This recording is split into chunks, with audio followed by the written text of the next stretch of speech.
Dekabrın 15-də dənizdə itkin düşən neftçilər arasında bir evin 2 övladı da var, 8 uşaq atası da. ARB televiziyasının əməkdaşları həmin ailələrlə görüşüb, sahil qəsəbəsi ərazisindəki dəniz limanında Qafarov İlham Əl-Hüseynoğlunun nəşini qarşılayanlar arasında olublar. İzləyək.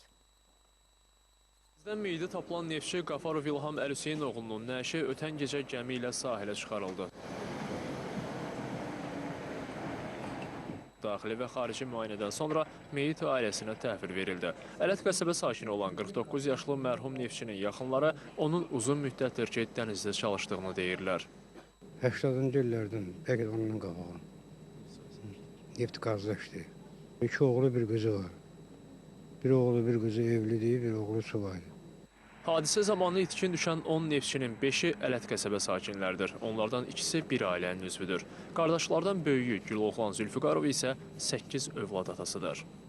Saat 7-də zəng eləyir. Mən özüm dedim ki, küləkdə nə, vəziyyət düz nətərdir. Dedi, sağ, yaxşı yox, arxayın olduğuna. Onunla da danışmamışıq ondan sonra. Səhər-səhər zəng elədi, zəng çatmadı. Qaradağ rayon icra hakimiyyəti itkin düşən neftçilərin ailələrini diqqətə saxlayır.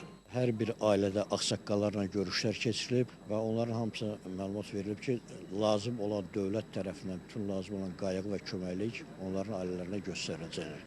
Xəzər dənizində sürəti saniyədə 41 metrə çatan küləyin təsirindən estakadanın uçması nəticəsində itkin düşən neftçilərin axtarışları davam etdirilir.